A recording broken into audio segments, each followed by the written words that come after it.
The story begins inside a lavish mansion, where a blind boy named Kunan sits in silence, surrounded by relatives flashing soft, sympathetic smiles. He's always been told his eyes would never function, and because of that, he often finds himself wondering what it even means to see. So his father explained it as the ability to recognize colors and shapes. The reason for Kunan's blindness, it turns out, is tied to a strange symbol etched into his eyes, the hero's scar, a mysterious remnant said to have come from the legendary knight Hyster. His father told him it wasn't something to be ashamed of, that it was far from ordinary, and that Kunan should wear it with pride, not bow his head in disgrace. But even with those words, he'd still hear the maids whispering when they thought he couldn't, how tragic it was, how deeply they pitied him. And Kunan did hear them, but he just never understood why anyone would feel sorry for someone just for being unable to see. Later that same day, his magic instructor showed up, and a maid carefully led Kunan to the study. On the way there, he asked her if there was even any point in learning magic in the first place, so Iko gently told him it'd be a shame to waste such potential. After all, he was born with a water crest, and that was no small thing. It meant he could wield magic, a rare and valuable gift, so it's something to be proud of. But Kunan still didn't see the use, and even if he masters magic, he'll still need someone to lead him around everywhere he goes. When they reached the study, the teacher introduced herself as Genie and said it'd be an honor to teach him. Not long after, they began the lesson, and to everyone's surprise, Kunan nailed the first spell right off the bat. With just one attempt, he conjured a small sphere of water. Of course, since he couldn't see it, he didn't know what it looked like. Genie explained that he had made a floating ball of water, roughly the size of an eyeball. Hearing that suddenly sparked something in Kunan. If he mastered magic well enough, maybe he could create new eyes with his power so he could see. And that tiny idea lit a fire in him. So from that moment on, Kunan held on to one belief. If he trained hard enough, one day, magic might let him witness colors and shapes the same as everybody else. Then one afternoon, while eating lunch, something unusual happened. Kunan got curious about what was actually inside his sandwich, and for the first time, he asked about the ingredients. So Iko happily walked him through each one, describing every detail. And preparing meals for him suddenly felt more meaningful now that he was finally curious about what he was eating. After finishing lunch, Kunan's tutor Flora drops by to read with him and asks what story he's in the mood for today. Without hesitation, Kunan says he wants to hear about the legendary knight Hyster. Flora pauses, clearly caught off guard because she knows full well that Hyster is the very hero tied to Kunan's blindness. The maid catches her hesitation and flashes her a confident thumbs up, signaling it'll be alright. Flora nods, agreeing to go ahead, but gently asks Kunan to tell her if the story becomes too upsetting. But he assures her it won't be an issue, saying he wants to absorb every piece of knowledge he can, no matter how heavy. As Flora begins recounting the tale, Kunan learns that ages ago, the world's champions clashed in a brutal war against the Demon King. Hyster, hailed as the nation's greatest warrior, managed to strike down the Demon Lord. Though it cost him dearly, he emerged victorious, but with one arm and one leg lost in the fight. Ever since that battle, it's said that some of his descendants are born incomplete, missing limbs, eyes, or other parts of their bodies. So these children are often labeled as the hero reborn or bearers of the hero's scar.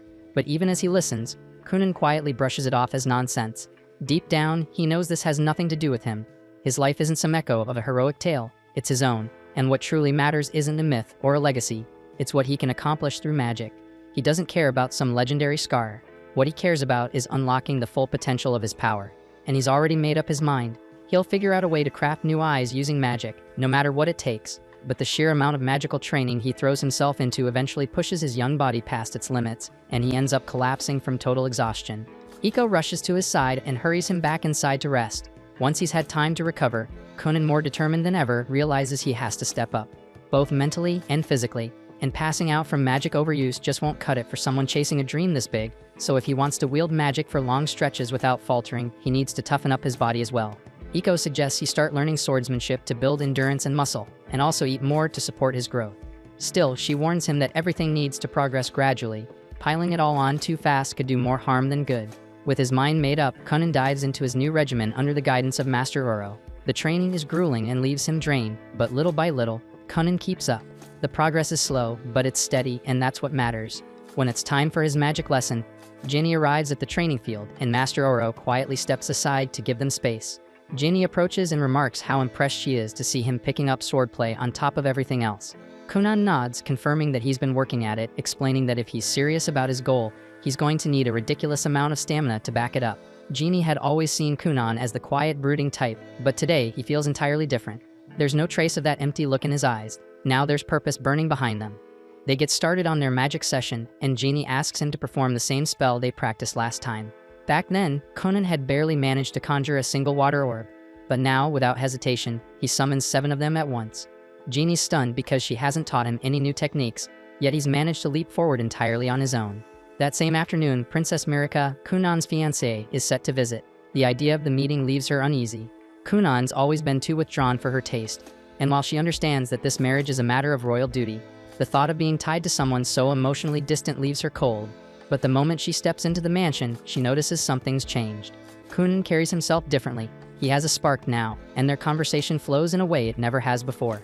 He even shows off his progress in water magic, and to her surprise, she finds it genuinely fascinating. They spend the entire day together, and it turns out to be a surprisingly lovely time. On the carriage ride home, Mirika can't stop herself from blushing, her mind drifting back to the way he spoke, the way he smiled, and for the first time, she actually looks forward to seeing him again. As for Kunan, the encounter leaves him quietly reflecting. He realizes he's been overlooking Mirika all this time, taking her presence for granted. So with fresh resolve, he goes straight to Flora and asks her to teach him how to carry himself like a true gentleman, one worthy of Mirika's hand. That night, Jenny finds herself replaying Kunan's training session in her head. No matter how she looks at it, the fact that he effortlessly casts 7 water spheres at once is hard to ignore, especially since even she hasn't pulled that off before. It's becoming painfully obvious that Kunan has already mastered the fundamentals of water magic, which leaves her with almost nothing new to teach. Still, she needs to keep earning her paycheck, so she decides it's time to shift her teaching strategy. The following day, during their lesson, she introduces a new concept, breaking water magic down into separate stages, generating the water, suspending it in midair, and holding its form. To demonstrate, she conjures 2 orbs of water, one steaming hot and the other ice cold, then explains that real mastery comes from controlling the nature of the magic itself. That's what sets seasoned mages apart from novices. Kunan takes her words seriously and decides to test the method right away. He uses his magic to fill a cup with water, then hands it to Iko and asks her to give it a taste. She takes a sip, pauses, and then remarks that the water oddly tastes like apples. Jeannie keeps a straight face, but deep down she's fuming. Yet again, Kunan picked up something new almost instantly, before she even had the chance to break it down properly. That evening, Kunan doesn't sleep a wink. He stays up, training non-stop, determined to fully grasp the technique Jeannie showed him. He focuses hard on visualizing apples, their shape, their fragrance, every little detail. He gets most of it right, but no matter how hard he tries, he just can't seem to picture their colors. This becomes a serious hurdle. If he can't imagine colors, then creating his own eyes through magic will remain out of reach. But Kunan doesn't back down and swears to keep trying, no matter how long it takes. By the next morning at breakfast, Kunan gives it another shot. He conjures a water orb and gently moves it above the apples sitting on the table. Suddenly, his body jerks upright and his eyes widen in disbelief. Iko rushes to him, concerned, and asks what's wrong. But Kunan's expression shifts to excitement as he blurts out that he can see colors. At first, Iko assumes he's just imagining things, until he points to the fruit bowl and accurately calls out 2 green apples and 3 red ones. She checks, and when she realizes he's spot on, her eyes fill with tears of joy. Without a second thought, she throws her arms around him and squeezes tight, overjoyed at his breakthrough. Iko then rushes to deliver the incredible news to Kunan's father, explaining with excitement that Kunan can now use magic to see colors. She adds that the closer an object is, and the more clearly defined its shape, the easier it is for him to identify its color simply by touching it. Even more astonishing, she mentions that this ability now lets Kunan read books by tracing the ink on each page and recognizing the color of the letters. Though he hasn't quite learned how to read words just yet, she's confident that it won't be long before he figures that out too. Kunan's father is overjoyed by the update and swells with pride, feeling like his son is finally making real, undeniable progress. The next morning, Kunan decides to surprise Jeannie before she arrives by showing off a massive red water orb he created using his magic. He's fully focused, carefully forming the spell, until out of nowhere, his entire family suddenly appears, and the shock completely throws him off. He loses control, and the red water explodes in every direction, soaking both himself and Iko from head to toe. The scene leaves him looking like he's been doused in blood, which makes his mother scream in horror and faint. Kunan is left blinking in confusion, wondering what just happened, until Iko calmly explains that blood is red, and seeing her son covered in it probably freaked his mom out a little too much. Kunan's father doesn't waste a second and sternly scolds his son for causing such a scare, and declares that his allowance will be cut off for 2 whole months. Then he turns to Iko and announces that her pay will be slashed for 3 months straight. The moment those words hit her ears, Iko, who lives and breathes for her paycheck, passes out instantly. At the same time, hidden just out of sight behind a nearby bush, Jeannie silently watches the entire scene play out. As she takes it all in, one thought crosses her mind. Kunan is far more gifted than she originally imagined, and at the pace he's growing, she can't help but believe he might one day earn the world's highest magical title, the legendary Cerulean Sorcerer. A few days later, Kunan's father brings up the idea of sending him to school. Hearing that, his older brother Ixio is caught off guard and points out that Kunan's never even set foot outside the estate. Gurion agrees but says that's exactly why he wants him to go, to help his little brother learn how to adapt to the real world. The moment hits Ixio with a flashback from when they were younger, back when he tried to guide Kunan outside to play. Kunan had been nervous, so Ixio offered to hold his hand the whole time. But just as he turned to lead him out, he tripped over the stairs and face planted. Snapping back to the present, Ixio hides his nerves and assures their father he'll do everything he can to support Kunan. The following morning, Iko watches with amusement as Kunan plays around with a bowl of water. He explains that he enchanted the dish with magic and turned it into a fortune-teller's tool for fun. Iko jumps at the idea and asks him to use it to check if her long-lost youth is still alive. He grins and tells her she's still in her prime. Not done yet, she teases him by asking if he can tell her who her future husband will be. Kunan smirks and says that someone as gorgeous as her will never have a shortage of admirers. Flora watches the two bicker and banter and starts second-guessing whether it was smart to teach Kunan how to joke like that in the first place. Later, Flora starts a lesson with him, all while Kunan keeps cracking jokes like a pro. She wonders if he's headed down the path of becoming a shameless flirt, but deep down, she's just happy to see how much he's changed. His smile is brighter now and his mood lighter. After the lesson wraps up, Iko takes him outside to meet his father. Feeling chilly, she asks him to conjure up some warm water balls. Kunan does so, but feels uneasy because he can't help but wonder why his dad would want to see him this late.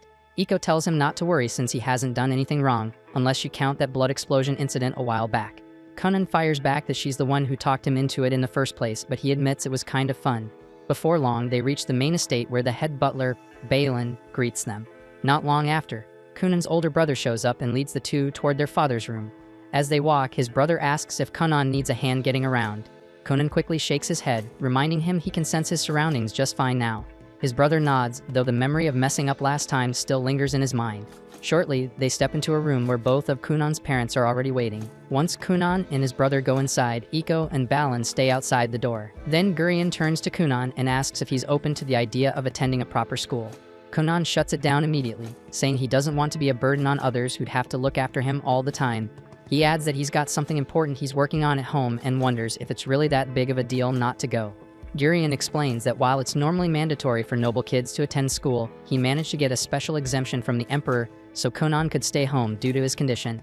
Kunan's not thrilled, he suspects favoritism and says as much, but Gurion waves it off and tells him to stay focused. He tries once more to get Kunan to change his mind about staying home, but Kunan dodges the subject and instead asks if he can get his allowance back. That sets Gurion off, and the two of them dive straight into a heated back and forth. Thankfully, his wife steps in and reminds him why they're even having this talk. Regaining his composure, Gurion gets back on track and explains that this is about Mirika. He points out that any noble who skips their duties ends up shunned, and if she marries someone seen as uneducated, the backlash would fall on her too. That hits Kunan harder than expected, and after thinking it over, he finally agrees to give school a shot. Still annoyed by the whole situation, Kunan is at least a little comforted when Gurion clarifies that he doesn't have to attend full-time. Just show up for the yearly advancement exams. As long as he shows up 5 times for tests, he'll qualify for graduation, and that bit of news actually lifts Kunan's spirits. Ixio jumps in to remind Kunan that both he and Mirika are upperclassmen, so they'll help him settle in. His mom perks up, excited at the thought of getting her son's uniform ready. She calls Iko, and the two of them head out to get Kunan's measurements, with Ixio trailing after them. Gurion stops him just before he can leave, warning that some nobles might give Kunan and Mirika a hard time at school. Ixio takes the hint and assures him he'll keep an eye out and support his brother as best he can. The following morning, Kunan tells Mirika he's decided to enroll. She lights up, clearly happy that they'll get to spend more time together. Kunan admits he's a little nervous about being in a brand new place, so she tells him not to worry, she'll make sure he's taken care of.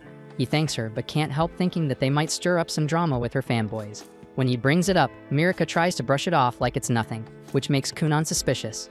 He asks if she's even popular at school, and she quickly sits up straighter, proudly saying that 5 guys have a crush on her. Kunan just sighs, realizing he'd better brace himself for dealing with some jealous punks. Afterward, Kunan slips into his uniform, getting ready for his first day at school. As he steps outside toward the carriage, Iko can't help but gush over how good he looks, and Kunan fires back with a smug joke about his irresistible charm before climbing into the carriage. But right before they set off, he casts a water-based spell to coat the wheels in a soft gel. After saying goodbye to his family, Kunan finally heads off toward the city. While they're on the road, Ixio notices how smoothly the carriage is gliding over the rough ground. Kunan explains that he created the spell to absorb all the bumps, pointing out that no one wants to deal with back pain just from a ride to school. Feeling proud of his handiwork, he wonders if becoming a magical technician might not be a bad career down the line. Ikshio then checks in, asking if Kunan's nervous, but Kunan shakes his head, saying he's a lot stronger than he used to be. He thanks Ikshio for all the support over the years and apologizes for being a burden when his condition was at its worst. He also tells his brother to let go of the guilt over that accident, saying it's in the past now. Ikshio's caught off guard, but Kunan stays firm and says that he's ready to keep moving forward, no matter how rough the road gets. Ikshio smiles, seeing just how far his little brother has come from those darker days. But then Kunan suddenly takes it up a notch, boldly claiming that he'll live longer than the whole world just so he can enjoy life to the fullest. Ikshio blinks, wondering if this new attitude has Ikko's fingerprints all over it. As they approach the school gates, Ikshio is once again impressed when Kunan accurately senses the people nearby. Eventually, they arrive at the school entrance, and Kunan steps out of the carriage. Mirika hurries up to greet him, only for Kunan to start gushing about how beautiful she looks. She chuckles and throws his teasing right back at him, leaving Ikshio watching in stunned silence. When Mirika turns to guide him inside, Kunan doesn't move right away. She looks back, a little puzzled, but Kunan is focused, listening closely to the dozens of voices echoing inside the building. Though the noise feels a bit overwhelming, for once he feels like he's ready for it. After taking a deep breath, he extends his hand toward Mirika and cheekily asks her to escort him like a dainty maiden. She laughs and agrees, taking his hand with a smile. In a quieter corner of the academy, Kunan's newly assigned tutor Cast kept glancing at the door, wondering why her new student was running late. She knew Kunan was the son of a marquis, and that thought alone made her doubt if someone as green as her was even qualified to teach him. Before she could spiral further, a bunch of girls nearby started squealing over a gorgeous newcomer. While she turned to see what the fuss was about, and her jaw nearly dropped as Kunan casually strolled past with his fiancée clinging to his arm. Snapping out of it, Cast rushed to catch up and introduce herself as his instructor. Kunan, without skipping a beat, greeted her in an overly feminine tone, saying he was just playing the part of a graceful lady. Cast stood there frozen, completely thrown off, until the bell rang and spared her the awkwardness. Mirika and Ikshio gave a quick goodbye, leaving Kunan with Cast, who now realized she'd probably drawn the short straw with this oddball student. Not far away, a few students peered through a window, eyes fixed on Kunan. One of them muttered that Kunan bore the mark of a hero's scar, and that small comment was enough to tick off Prince Lyle. Noticing his mood shift, his flunkies immediately backtracked, smothering their earlier compliments with half-hearted jabs. The prince then spun around and ordered them to follow him, clearly irritated. Back with Cast, she prepped a private room for Kunan's advancement exam. She asked if he understood the basics, and he gave a quick nod. She then went on to explain that although students usually had long breaks between exams, Kunan would be allowed to take his early. Kunan looked puzzled, so she added that his father had pulled strings with the king to make it happen. Kunan casually mentioned that his father was actually pretty tight with the king. Still, he couldn't shake off the guilt that his dad had to use favoritism to pave his way. He turned to Cast and apologized for putting pressure on the school because of his status, but she just acted like she didn't hear it. But Kunan didn't stop. He started venting about the messed up politics in noble society. Trying to change the subject, Cast silently handed him the exam sheet. Kunan didn't even glance at it, and just kept trashing his corrupt father until Cast finally snapped and begged him to leave her out of high society's messed up politics. Sometime later, Cast sits down alone with Kunan's exam papers. After all the ranting he'd done about aristocratic nonsense, she figured his answers would be an absolute mess. But the moment she starts reading, her eyes widen in disbelief because he didn't just do well, he aced the entire thing. Meanwhile, Kunan strolls over to the cafeteria to grab lunch with Mirika. But just as they arrive, Prince Lyle and his entourage block their path. Lyle calls out to his sister, and Mirika immediately starts fidgeting with her clothes, clearly nervous. Curious who's trying to stop her, Kunan steps forward and comes face to face with the prince. A few paces behind, Ikshio approaches and freezes at the sight of a noble confronting his little brother. Lyle wastes no time and throws a jab at Kunan, mocking him for getting engaged to Mirika despite his disability. Mirika's heart sinks, but she can't bring herself to defy her older brother. Kunan picks up on her silence and without a word decides Lyle needs to be taught a lesson. Before he can act though, Ikshio steps in and tries to defuse the situation. But Lyle is already fired up and snaps at him to back off. So Ikshio stands there, unsure of what to do. In the meantime, Kunan secretly casts a spell, drawing moisture from the air and nearby drinks, then sends it surging into Lyle's pants. Kunan then casually points at the growing wet patch and blurts out that the prince might want to check his trousers. The crowd around them goes dead silent before a ripple of gasps spreads through the room. Lyle panics and swears he didn't wet himself, but the damage is done, and with a red face he storms off to clean up. Ikshio, already suspicious, turns to Kunan and asks if that little trick was his doing. Kunan just shrugs and feigns innocence, pretending he's just as clueless as everyone else. With the drama behind them, the three of them finally sit down for lunch. While munching on his food, Kunan asks who that jerk was, and Mirika quietly tells him that Lyle is her older brother. Kunan feels bad for her, wondering why someone like that would treat his own sister so badly. He looks over at Ixio and thanks him for always being a good brother. Ixio forces a smile, but inside he's freaking out because Conan just publicly humiliated a member of the royal family. Mirika tries to brush it off and tells him not to stress, but Ixio knows deep down that trouble's coming, and somewhere nearby, Lyle storms through the hallway, seething over what just happened. At the same time, while Conan and his companions are eating, their conversation drifts back to the events from before. Everyone was still scratching their heads, trying to figure out why Lyle had confronted them so openly without even bothering to hide how hostile he was acting. Mirika was the first to speak up, guessing that Lyle's outburst was probably his way of trying to reassert control over her. She reminded them that Lyle was the 6th prince, while she was only the 9th princess, so by default, she ranked lower than him in the royal pecking order. But with her recent engagement to Conan, that dynamic had started to shift. Conan bore the legendary hero's scar and had already made a name for himself as a powerful young sorcerer, which meant her standing among the nobles had skyrocketed. And now that Conan had formally stepped into high society, it was fair to say that both of them now held a higher status than Lyle. Conan scratches his head, admitting that all this royal hierarchy talk is way too confusing for him to wrap his head around. Mirika laughs and tells him that none of it really matters. What's important is that she's happy to be with him. That makes Conan smile, and he says he's glad to hear it. Still, he suggests maybe he should go apologize to Lyle just to avoid unnecessary drama later. But the second he says it, both Mirika and Ixio jump in to shut him down, telling him absolutely not to even consider doing something that's stupid. Time flies by, and soon the day of Conan's final exam rolls around. Before heading out, he fits in a quick training session with Genie. During the practice, he summons a floating ball of water and then cleanly morphs it into a solid orb of ice, shaped exactly like an apple. Genie raises her eyebrows, clearly impressed, and remarks on how much he's improved in such a short amount of time. That afternoon, Conan arrives at the academy, mentally prepping himself for the final test. As he takes in the atmosphere, he can't help but feel a little fired up because this place really looks and feels like a proper school now. Professor Cast walks up to him and wishes him luck, though she adds with a grin that he probably won't even need it, considering how sharp his skills are now. Soon after, a group of students gathers and asks Mirika to introduce her fiancé. Taking the hint, Conan politely steps forward and introduces himself as both Mirika's fiancé and Ixio's younger brother. With a warm smile and respectful tone, he greets the group, saying it's a pleasure to meet them. His words and manners leave a strong impression, and in no time, everyone around him starts to think Conan might just be the definition of a true gentleman. Meanwhile, Lyle stands off to the side, gazing silently out the window, already plotting his next move. His scheming is cut short when a few students call out to him, telling him to hurry because the final exam's about to start. Lyle scoffs, replying with a smug tone that he'll show up whenever he damn well feels like it. The others, clearly nervous, remind him that the exam is being held all at once, so if he doesn't come now, he's out. He turns to look at their faces and immediately feels his temper spike. Just by the way they're looking at him, he knows they've been talking crap behind his back, too spineless to say it to his face. That realization only pisses him off more, but right before he can unleash anything, Conan suddenly steps up with a bright smile, grabbing Lyle's hands like they're old friends. Beaming with energy, Conan cheerfully introduces himself, saying they didn't really get the chance the other day. Caught completely off guard, Lyle yanks his hand back and snaps, asking who the hell gave Conan permission to speak to him, let alone touch him. Conan quickly apologizes, but instead of backing off, he just keeps complimenting Lyle with genuine admiration. One praise after another, and before Lyle even realizes it, his face starts turning red. He tries to hold his expression, but the redness gives him away. The other students can't help but crack up, completely shocked to see Lyle flustered like that, as it's a side of him no one expected to see.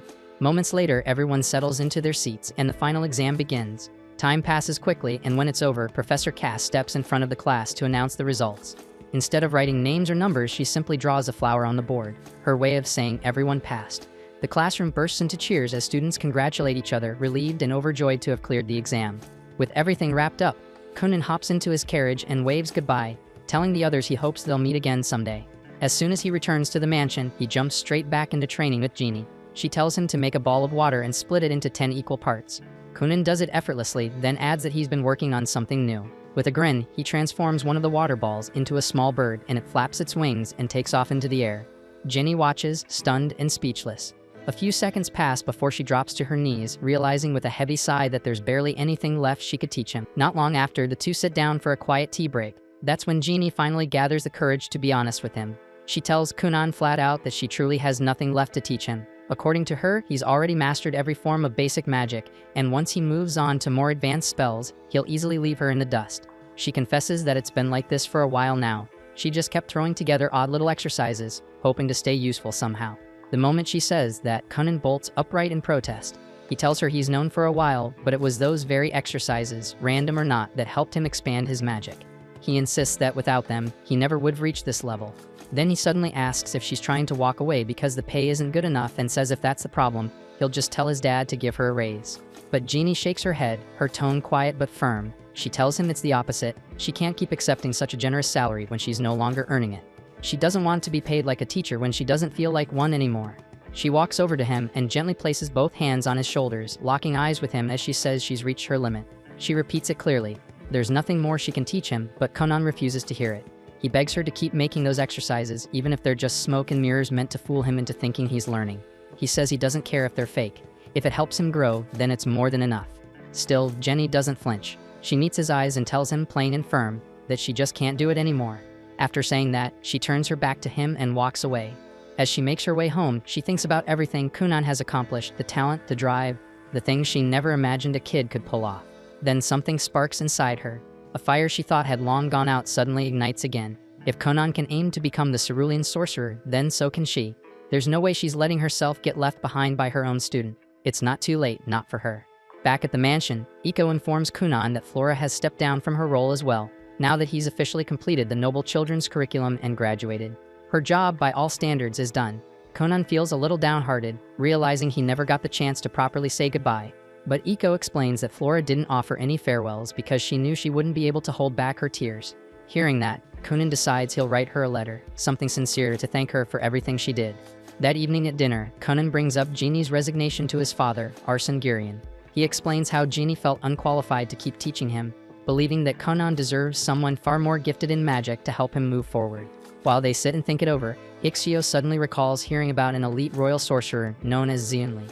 The name instantly grabs Conan's attention. Without hesitation, he says he wants Zionli to be his next teacher. But before the idea can even settle, Arsene cuts in and shuts it down immediately. He explains that requesting a royal sorcerer is next to impossible. Those mages operate directly under the crown and don't take private students. They're too important to leave the castle and almost never accept outside requests. But instead of backing down, Conan starts cooking up a plan. He says he'll tag along during his father's next castle visit, pretend to get lost inside, and when one of the royal sorcerers shows up to help him, he'll somehow charm them into becoming his mentor. Arsene doesn't even let the idea breathe. He shuts it down on the spot, calling it reckless and flat out dumb, with a success rate that barely scrapes 10%. He tells Conan to forget it entirely, but before Conan can argue back, his mother chimes in, flashing Arsene the classic puppy dog eyes. That's all it takes. Arsene folds instantly, groaning as he agrees to bring it up with the king and see what can be done. A few days later, a Grand Master within the castle receives Conan's formal request for royal tutelage. At first glance, the man barely gives it a second thought and is seconds away from tossing it aside. But the moment he notices the name Conan Girion, bearer of the hero's scar, he pauses, interest flickering in his eyes. After a few days, Conan finally receives a formal summons from the royal palace to appear before the kingdom's royal sorcerer, so he steps into the carriage with his father, who's clearly pleased with how well things are progressing. Conan casually remarks that the king must really have a strong relationship with his father if a meeting like this got arranged so fast, but his father quickly corrects him that this has nothing to do with old ties. The truth is, the head court sorcerer himself had taken a keen interest in Conan's abilities and personally requested an audience. His father then asks what kind of spells Conan can use at this stage, and Conan immediately begins chanting before forming a small sphere of water, which soon transforms into a black cat that calmly settles on his lap. His father stares in disbelief, saying he never imagined magic could accomplish something like this, and reaches out to pet the tiny cat. He is shocked to find that it does not feel like magic or water at all, but exactly like any ordinary cat he might find wandering outside. Conan explains that he only recently perfected its appearance, since before that he could only create animals that were completely transparent, though lately he has learned how to freely alter their color. His father happily plays with the cat for a while, prompting Conan to ask if they should adopt a real one for their home. But like a typical father, he immediately shuts the idea down, insisting that cats would just make a mess around the house and that he would probably trip over one and injure himself. On top of that, he adds that Conan's mother prefers dogs anyway, so the decision is not really up to him. Before long, they arrive at the capital and are welcomed by a silver-haired girl named Helga, the kingdom's second princess and Mirika's older sister. Conan greets her cheerfully, saying he feels incredibly lucky to have someone as beautiful as her as his sister-in-law. His father briefly wonders if his son might be a bit too smooth for his own good, but decides to worry about that later. Helga smiles and says she has heard many stories about Conan from her younger sister and would love to talk with him at length. She also notices the cat and asks if it needs any special food, but the moment Conan's father sets it down on the ground, Conan cancels the spell, and the cat melts back into nothing more than a small pool of water. Helga quickly realizes that Conan is far more talented than she originally assumed. While his father looks genuinely disappointed about not getting the chance to name the cat, Helga offers to escort Conan up to the Black Tower, as his father mentions that he plans to speak with the king for a bit before possibly heading home. Conan tells him not to worry, saying that after visiting the Black Tower, he's thinking about meeting up with Mirika and maybe taking her out somewhere. His father tells him to enjoy himself and promises to have a carriage prepared whenever Conan decides to return. Helga soon leads Conan toward the Black Tower and casually asks whether he's fine walking on his own or if he needs any help. Conan says he's completely fine, then immediately starts bombarding her with questions that leave her utterly confused, since every one of them is insanely complex when it comes to magic. She tells him that she can't possibly keep up with such a deep discussion while walking, and instead asks if he knows how many children the current king has. Conan admits he never really thought about it, so Helga explains that the king is an absolute powerhouse who has 7 princes and 10 princesses. She herself is the 2nd princess, while Marika is the 9th. But what makes their kingdom especially unique is that the line of succession doesn't follow the usual rule where the eldest son automatically inherits the throne. Instead, they practice something known as a meritocracy, where every prince and princess is judged based on their abilities, talents, and dedication to their chosen path. Because of this system, even the youngest royal child has the same chance of claiming the throne as the oldest. Helga goes on to explain that she has already stepped away from her own claim by choosing the path of a mage, dedicating herself fully to refining her skills and becoming one of the country's greatest wizards. As they move through the corridors, Conan suddenly feels an inexplicable pull toward a nearby window, where he stares absent-mindedly toward a dark tower in the distance, sensing countless different magical presences coming from it. Not long after, Helga shares something she considers extremely important, warning him that there is a real chance he could be dragged into the succession struggle for no good reason. She advises him not to align himself with any faction until he is absolutely certain of his stance, and cautions him to never say anything that could later be twisted and used against him to damage his reputation. In exchange for all that valuable advice, Conan decides to return the favor by showing Helga a unique trick of his own. He freezes a thin film of water beneath his shoes, forming a slick layer of ice that lets him glide forward almost like he's skating. Helga instantly falls in love with the idea and excitedly tells him to try it on her too. Conan quickly casts the spell again, and before long, the two of them are sliding through the corridors like a pair of reckless idiots, laughing as they go, while the guards scramble to chase them down since they can't risk Helga getting hurt. But sadly for the guards, Conan and Helga are far faster than expected and manage to leave them behind. Their luck doesn't last long though, as a knight spots them and immediately gives pursuit. Conan asks if they should stop, but Helga is having way too much fun and insists they can probably outrun him. That confidence turns out to be misplaced, as the knight catches up to them and drags them outside into the garden, where they receive a proper scolding. Afterward, they are escorted toward the tower, where Conan is finally introduced to Rondamund Actard, the kingdom's head sorcerer. Just standing before him makes Conan feel small, and he realizes just how vast the world truly is. He had thought Helga's magic was impressive, but compared to Rondamund, it feels like she's on an entirely different scale altogether. Rondamund immediately asks if Conan was born with a water crest, and Conan confirms it, though he admits he doesn't really understand much about crests in general. Rondamund explains that there are 7 types of crests a mage can possess, each tied to a magical affinity such as fire, water, earth, wind, light, darkness, and foul. On top of that, each crest is ranked from 1 to 5 stars, making Conan's 2-star crest a fairly common case. Helga adds that she herself is also a 2-star wind mage. Conan quickly gets it, joking that he can feel the difference immediately, saying that he and Helga are like American processed cheese, while Rondamund is more like an artisanal wheel of aged Parmesan. Rondamund agrees that the comparison works well enough and then reveals that his own crest is actually 4-star. Right after that, he leads them down to the training grounds below and tells Conan that he plans to test him a little to assess his magical ability. Conan feels a bit nervous, wondering if passing this test might mean gaining a royal mage as a tutor, but he doesn't get much time to dwell on it, as Rondamund immediately calls over an older student who also serves as a royal mage and instructs him to display his water magic. The mage chants his spell, and in an instant countless droplets of water bloom into the air, forming an intricate, shimmering pattern. Rondamund turns to Conan and calmly tells him to overpower the boy's magic with his own. Conan immediately recalls what Genie once explained to him, that his talent isn't limited to creating water, but also extends to manipulating any water already present around him.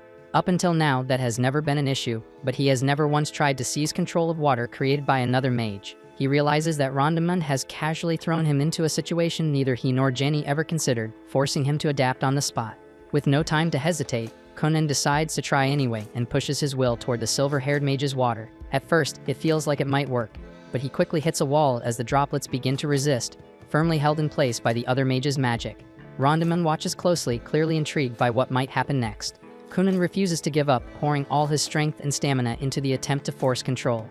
To everyone's shock, Kunan manages to tear 2 of the water spheres away from the seasoned mage before the spell is finally shut down. Kunan collapses to his knees, gasping for breath, while the silver-haired mage honestly admits that he never imagined a mere boy could wrest control of even 2 water spheres from him.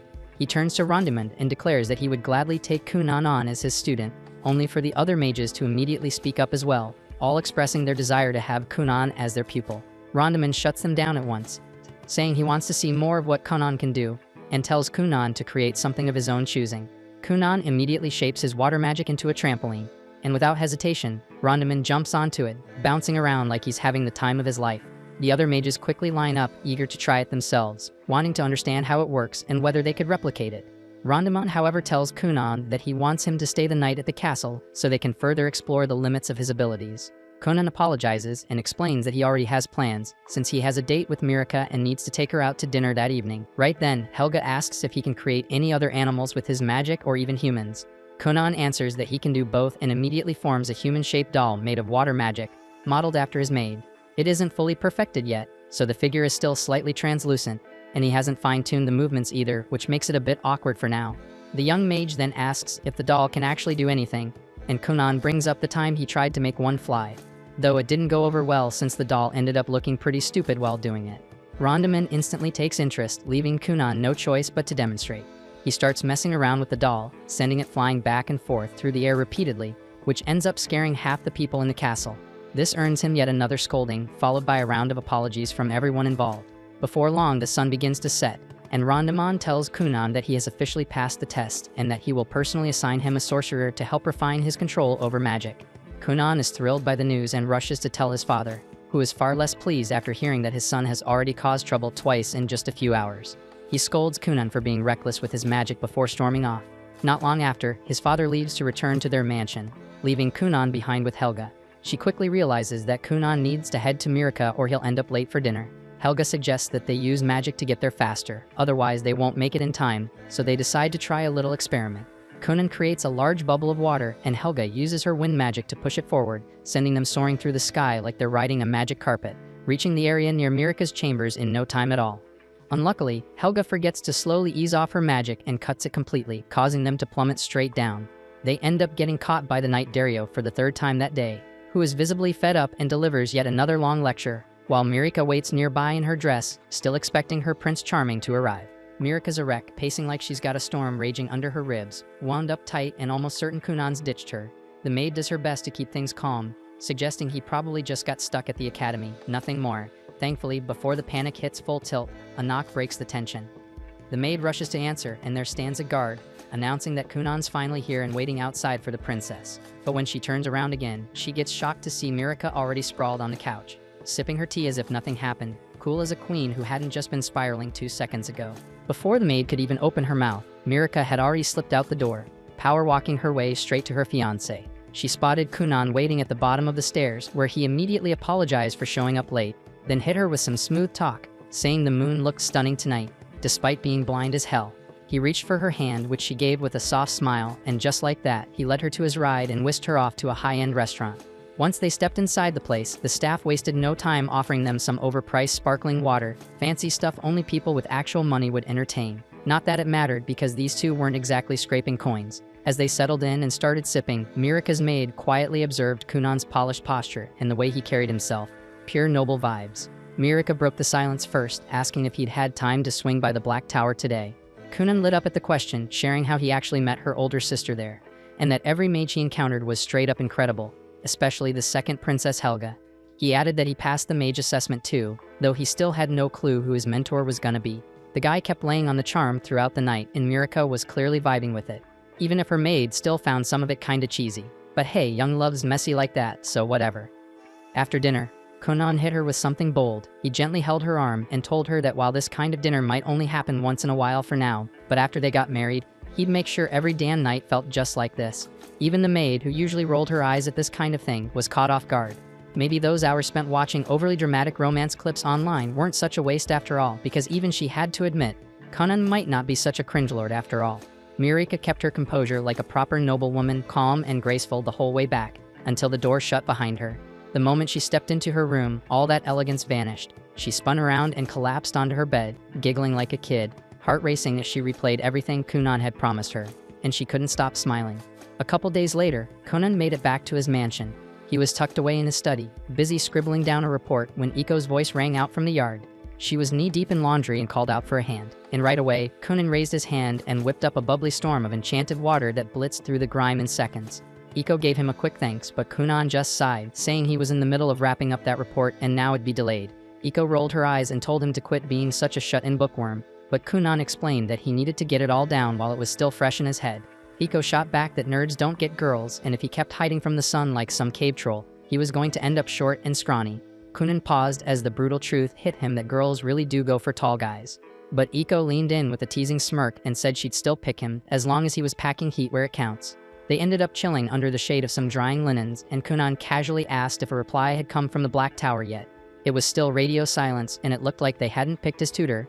But just a few days later, like magic, a letter showed up.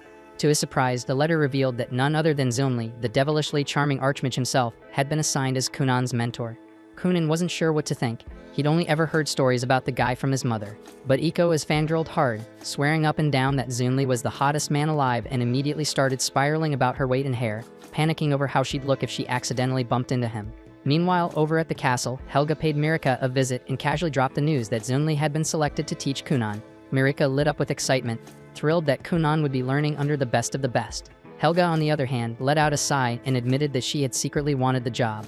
Kunan was way more fun than most students, and teaching him would have been a blast. While walking through the corridor, Mirika catches sight of her two older sisters, Everil and Lydalia, standing there with smug smirks plastered on their faces. She halts instantly like a deer in headlights, but luckily Helga's right by her side, which helps her keep it together. But Eve just has to open her mouth, pretending she's concerned while clearly trying to stir shit, throwing a jab about how everyone's been buzzing about Kunan lately. Then she drops the bomb, saying they're not even married yet, just engaged. So Kunan technically still has the freedom to fall for any other princess he fancies. That jab hits Mirika right where it hurts, making her visibly uncomfortable. But Helga doesn't let it slide, and she claps back without hesitation, calling both sisters washed-up F-tier nobodies, saying even if Kunan had working eyes, he still wouldn't waste a glance on them. That shuts them up real quick, their cheeks burning red with rage before they storm off, snapping that Helga should stop acting like a thug and try acting like a proper princess for once, especially since she's already been written up by a knight 3 times. Back at Kunan's estate, he's sipping on tea with Iko, his mind drifting as he tries to picture what his new teacher might be like. Meanwhile, Iko's off in her own world, blushing hard just thinking about Zunli and how she'll finally get to see him in person. Out of nowhere, a carriage pulls up outside. Mirika steps out first, catching Kunan completely off guard with her surprise visit. But he doesn't waste a second before turning on the charm, laying it on thick about how he needs mental prep to handle being near someone so beautiful. What he doesn't realize is that Zunli is still sitting inside the carriage, silently listening to every cringeworthy line, wondering what kind of mess he just got himself dragged into. Kunan, of course, is still going off, even making weird comments about how Mirika probably changed her soap. Eventually, Zunli's had enough and steps out of the carriage. Kunan freezes and instantly picks up on the overwhelming shift in presence and knows without a doubt that this man is Zunli. Iko, meanwhile, is having a silent meltdown, but Kunan's too focused on the pressure rolling off Zunli like a storm cloud. His magical aura alone is enough to rattle anyone, and Kunan instantly knows that this guy isn't just strong. He's on a whole different level, leagues beyond any mage Kunan met at the Black Tower, and he might even be stronger than the Grand Master himself. Mirika notices the look on Kunan's face and asks him if something's wrong, but he brushes her off and steps forward to greet Zunli, introducing himself properly. Zunli casually shrugs and says he couldn't care less, making it clear he has zero patience for bratty kids. Iko, meanwhile, is baffled how a mage can be this damn rude. Yet somehow that bookworm brain of hers finds it kinda attractive.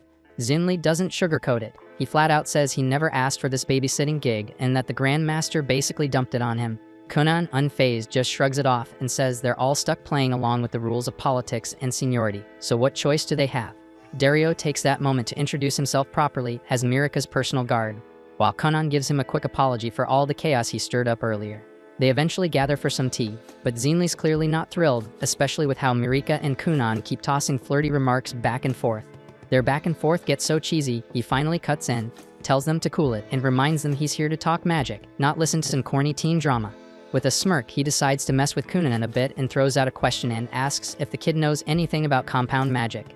Kunan calmly answers that it's an advanced technique where the caster merges multiple spells into one. Xinli then pushes further, wanting to know how many spells he can juggle at once. But the answer that comes next catches him way off guard. Kunan tells him he can pull off 31 spells at once and sometimes push it to 32, though he admits it gets shaky there. Xinli actually perks up at that and admits even he can't go beyond 50 spells, which blows Kunan's mind since he didn't think anyone could hit that number. Xinli asks him how the hell he broke through the 20-spell ceiling. Most people hit a wall there. Kunan just shrugs again and says he stacked a bunch of spells together like building blocks, one on top of the other. Xinli can't help but be impressed because he didn't expect someone to figure out that kind of technique on their own. It suddenly makes sense why so many other mages were pissed that he got the chance to tutor Kunan while they were left out, even though they were the ones who welcomed him to the Black Tower. Back then, Xinli didn't get what the fuss was about. Sure, they said Kunan was promising, but even they probably didn't realize just how much of a freakishly rare talent he really is. Xinli finally starts giving a damn and stands up from his chair, telling Kunan to prove he's not all bark and no bite because he's not about to waste his time on a kid who can't back up his big talk. Then, without blinking, he tells Kunan to grovel and beg him to become his tutor. Mirika instantly thinks there's no way in hell Kunan would ever lower himself like that, only to be proven hilariously wrong as Kunan folds instantly, calling Xinli the greatest sorcerer alive, going on about how amazing he smells, and even joking that a straight guy like him could totally fall for a dangerously hot mage like Xinli. Xinli, creeped the hell out, tells him to cool it and zip it before things get any weirder. Then, to test the little freak, he raises his hand and casts a spell, and suddenly a thick wall of dirt rises up from the ground. He tells Kunan to destroy it if he can, using whatever tricks he's got. But just before Kunan makes a move, Xinli casually throws in a request and says he wants to try out that waterbed he keeps hearing about. Without missing a beat, Kunan casts a spell and summons a floating bed made of water. Xinli says he'll supervise from there, takes a seat, and the moment he touches it, his eyes go wide. Before he knows it, the man gets sucked into a dreamy nap, knocked out cold by the ridiculous softness. While Xinli's passed out in waterbed heaven, Kunan checks out the wall and immediately senses what's going on. The thing looks basic, but there's a thick layer of powerful enchantments underneath, making it damn near unbreakable. Turns out Xinli had stacked more than 40 layers of magic on top of each other. But Kunan doesn't panic. Instead, he calmly sits down next to the princess and pours her a cup of tea. He figures they'll just chill until the guy wakes up, only then will he bother breaking it. 2 hours crawl by before Xinli finally wakes up, rubbing his eyes as the sun dips below the horizon. He looks around, sees his wall still standing, and asks if Kunan gave up. Kunan just sips his tea and tells him he was waiting. And now that he's awake, it's time. The boy walks up to the wall and uses a spell, releasing a stream of soapy water that gently eats away at the dirt. Slowly but surely, the wall melts down. Xinli watches, grinning, realizing Kunan didn't try to brute force it like most idiots would. Instead, he picked the clever route, and that moment seals it. Xinli officially takes him in as a student and tells him to be ready. Starting tomorrow, they'll be diving headfirst into every experiment he's got lined up. Thanks for watching. If you enjoyed the recap and are excited for the next episode, make sure to like, subscribe, and hit that notification bell so you don't miss our daily recaps.